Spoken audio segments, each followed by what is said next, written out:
नमस्कार मित्रांनो, क्रिश अपडेट या यूट्यूब चॅनलवर तुमचं स्वागत. तर मित्रांनो, आपण पाहू शकतो की जे क्रिप्टोकरन्सीमध्ये उत्पन्न नक्की किती आणि कसे मिळते आणि त्याचा जो धोका आहे, रिस्क फॅक्टर त्याविषयी आपण माहिती या व्हिडिओमध्ये पाहणार आहोत. तर मित्रांनो, तुम्ही जर क्रिप्टोमध्ये इन्व्हेस्ट करत असाल आणि तुम्हाला क्रिप्टोकरन्सीबद्दल रिस्क फॅक्टर पण पाहायचा असेल, तर याविषयी सर्व माहिती आपण या व्हिडिओमध्ये पाहणार आहोत. तर माहिती पाहण्याच्या अगोदर मित्रांनो, चॅनलला सबस्क्राईब करायला विसरू नका, जेणेकरून नवनवीन अपडेट तुम्हाला लवकरात लवकर या चॅनलवर तुम्हाला मिळून जाईल. तर मित्रांनो, आपण पाहू शकतो की जगभरात क्रिप्टोमधील गुंतवणुकीचा कल झपाट्याने वाढताना दिसत आहे आणि केवळ डिजिटल नाण्यांच्या किमती वाढण्याचे घट पाहण्याऐवजी त्यातून नियमित उत्पन्न मिळवण्याच्या पर्यायाकडेही गुंतवणूकदारांचा ओढा वाढला आहे.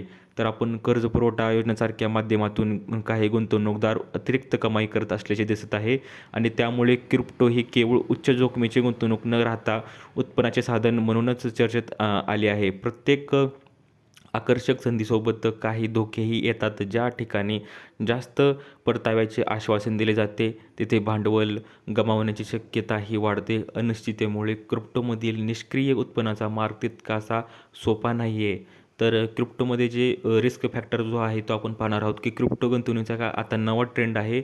तर मित्रांनो, आपण पाहू शकतो की पूर्वी गुंतवणूकदार केवळ क्रिप्टोची किंमत वाढण्याची वाट पाहत होते, परंतु आता नियमित उत्पन्न मिळवण्याचा कल वाढत आहे आणि यामुळे क्रिप्टोला केवळ सट्टेबाजीची मालमत्ता न मानता उत्पन्न देणारी मालमत्ता म्हणूनही पाहिले जात आहे. तर जास्त परताव्याच्या मागे मोठी जोखीम आहे. पारंपरिक बँक ठेवी किंवा सरकारी योजनांपेक्षा क्रिप्टोवरील परतावा आकर्षक दिसतो, मात्र या परताव्याला कोणतीही हमी नसते. डिजिटल नाण्याच्या किमतीत मोठे चढ-उतार नफा काही दिवसातच कमी करू शकतात आणि पैसे अडकण्याचा धोका हा मोठा असतो क्रिप्टोमध्ये.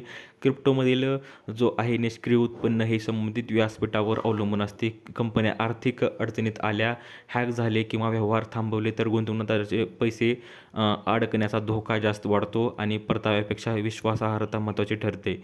तर आपण चौथं पाहू की नियामक बदलाचा थेट परिणाम. क्रिप्टो क्षेत्रावर अनेक देशांमध्ये अद्याप स्पष्ट आणि स्थिर नियम नाहीत. भविष्यातील नियामक बदलांचा थेट परिणाम गुंतवणूकदारांच्या उत्पन्नावर होऊ शकतो.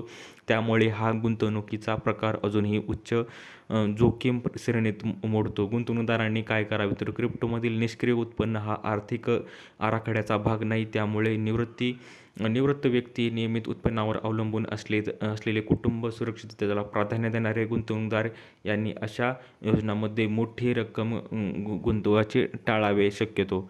तर मित्रांनो, ह्या ज्या रिस्क फॅक्टर आणि क्रिप्टोमधील उत्पन्नाविषयी आपण माहिती पाहिलेली आहे. तर दिलेली माहिती समजली असेल तर व्हिडिओला लाईक करा, जास्तीत जास्त शेअर करायला विसरू नका, जेणेकरून सर्व सर्व तुमच्या मित्रांना ही माहिती समजून जाईल. तर भेटूया पुढच्या व्हिडिओमध्ये अशीच एक अपडेट घेऊन. तोपर्यंत धन्यवाद.